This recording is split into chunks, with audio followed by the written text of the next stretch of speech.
All right, imagine this. You're facing a near-peer adversary on a complex battlefield. Stakes are high, things are changing fast, and winning depends on being able to integrate fires seamlessly across every single domain. Absolutely. That's what we're diving deep into today. Yeah. Specifically, ADP 319, Chapter 2. Mm. Execute fires across the domains. All right. We're going to unpack how the Army orchestrates its firepower, from the familiar boom of artillery to the silent but deadly realm of cyberspace. Now, I know you're probably thinking surface-to-surface fires. Yeah. That's Artillery 101, right? Well, sure, the basics haven't changed. What's fascinating is how the Army's constantly adapting those basics for the modern battlefield. Take HIMARS, for example. We're not just talking about massive firepower anymore. It's revolutionizing our long-range precision strike capabilities. It's like having a surgical scalpel with the reach of a howitzer. Okay, that's a pretty vivid image, and I'm guessing that kind of precision requires some serious coordination, especially when you've got air assets in the mix. Absolutely. Chapter 2 really drives home the importance of deconfliction and integration. Especially with air-to-surface fires, it's about understanding the strengths of each platform. Fixed-wing aircraft give you speed and range. Rotary wing offers agility and close support, and then you've got UASs changing the game with their persistence and evolving roles in CAS. Speaking of CAS, I bet you've heard about the Battle of Wana in Afghanistan back in 2008. Wait, hold on. Before we jump into that, can you quickly unpack the difference between air interdiction and CAS? I feel like those terms sometimes get used interchangeably. You're right, they're often linked but distinct. Think of air interdiction as shaping the battlefield before the enemy even gets close to our troops. It's about disrupting their ability to maneuver or reinforce. CAS, on the other hand, is all about providing direct support to troops in contact, those crucial moments when air power can mean the difference between holding ground and being overrun. Okay, that clarifies things. Now back to Wanat. You were about to tell us how CAS played a role in that battle. Right. Wanat was a stark reminder of how critical, well-coordinated CAS is. Despite being heavily outnumbered, those soldiers held their ground for hours, thanks in part to the brave pilots who flew repeated sorties under intense fire.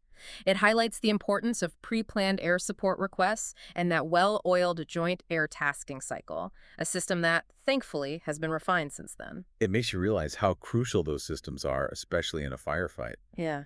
Speaking of defense, Chapter 2 also dives into surface-to-air fires, basically keeping those enemy aircraft and missiles at bay. What's changed in the world of air defense? Everything and nothing, if that makes sense. Okay. The core mission of ADA remains the same. Deter, detect, and defeat aerial threats. But the systems we use and how we integrate them has become incredibly sophisticated. We're not just talking about guys with stingers on their shoulders anymore, though that image of a soldier locking onto an enemy jet never gets old. So paint us a picture of what modern air defense looks like. What kind of tech are we talking about? It's all about layers, a multi-tiered shield, if you will. You've got your HIMARS systems like Patriot and THAAD, providing that wide area defense against ballistic missiles and high-flying threats.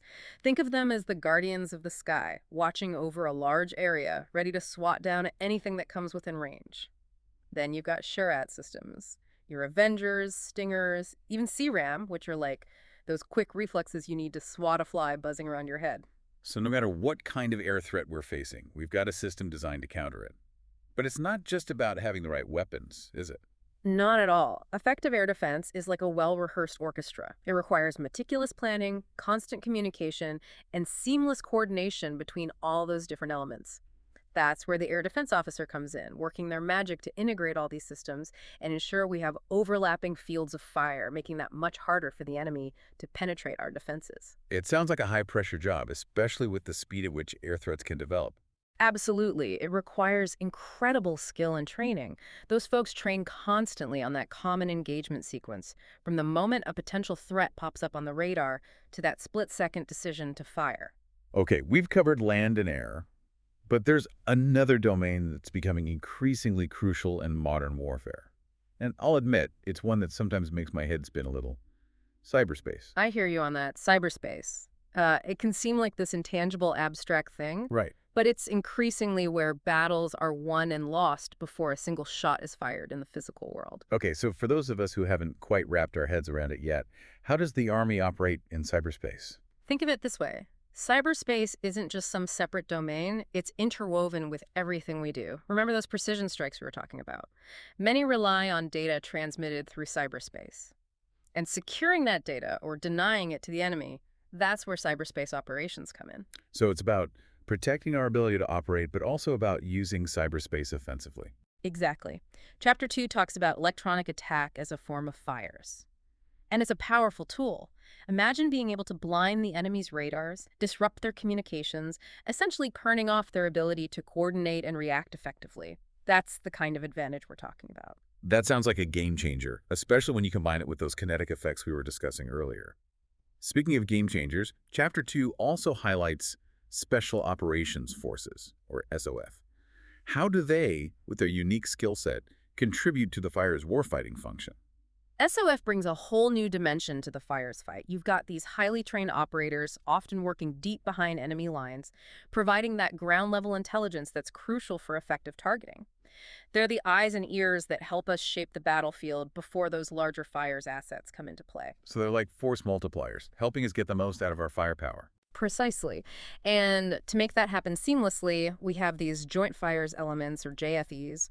Imagine a room where you've got Army, Air Force, even folks from other countries, all laser focused on coordinating fire support for a specific special operations mission. That sounds like something out of a movie, a high-stakes planning session where everyone's bringing their A game.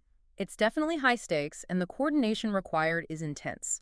You might have a pilot planning an airstrike based on intel from a special forces team on the ground, all while coordinating with conventional artillery units to provide suppressing fire.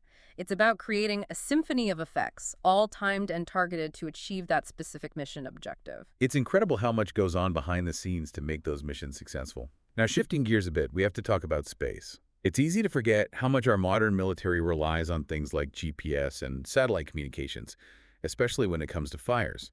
It's become so ingrained in how we operate that it's almost invisible until it's gone. Chapter 2 really drives home that point, highlighting the critical role of space-based assets for everything, from targeting and navigation to communication and intelligence gathering. And I imagine losing access to those assets could be catastrophic, right? Think about it. No GPS means many of those precision munitions we rely on become much less precise. Disrupted satellite communications make coordinating operations over vast distances incredibly difficult. The impact on our ability to effectively employ fires would be immense. So it's not just about having the capability in space, it's about ensuring we can defend those assets. Exactly. And that's where navigation warfare, or NAVWAR, comes in. It's about ensuring our access to those critical space-based capabilities while also being prepared to deny them to the enemy. It's a whole new domain of warfare, and it's evolving rapidly. It sounds like we're moving into a future where the battle space extends from the depths of the ocean to the far reaches of space. But as we venture into these new domains, we can't forget about the human element, which brings us to information operations, or I/O. You're right. I/O is often overlooked, yet incredibly important in today's environment. Chapter 2 stresses how crucial it is to integrate I/O into our fires planning. I can see how I/O would be important for things like shaping public perception, but how does it tie in with, say, artillery strikes? Let me give you an example. Imagine a scenario where an enemy force is using a hospital as a base of operations, and we need to neutralize that threat.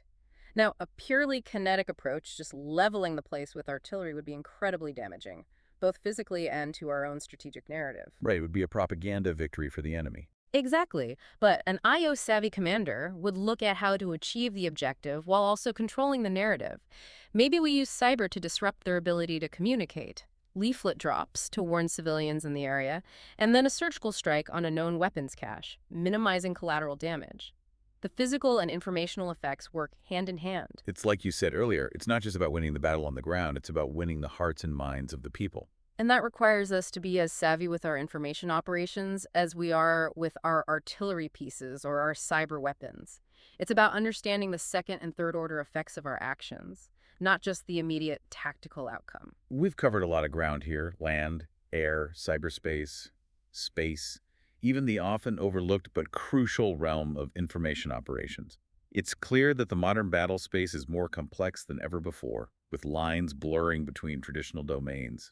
It's like the battlefield is no longer confined to a map. It's a multidimensional web where actions in one domain can ripple out and have consequences in others. Which is exactly why this deep dive into ADP 319 has been so eye-opening. It's not enough to be proficient in just one domain anymore. we had to be thinking about how all these pieces fit together. That's the beauty of Chapter 2. It gives us that framework for thinking about fires holistically. Right. It's not just about what type of weapon we use, but how that weapon and its effects play into the larger operational picture. It's about orchestrating those effects across all domains to achieve that decisive advantage. It reminds me of a quote by a general, I can't recall who said it, but it went something like, "We always seem to be fighting the last war, not the next one.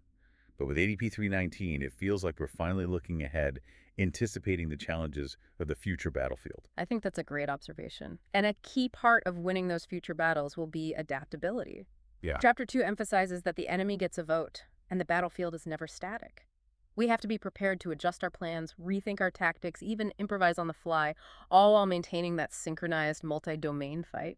It's about being agile, thinking critically, and never getting stuck in those outdated ways of thinking. Absolutely.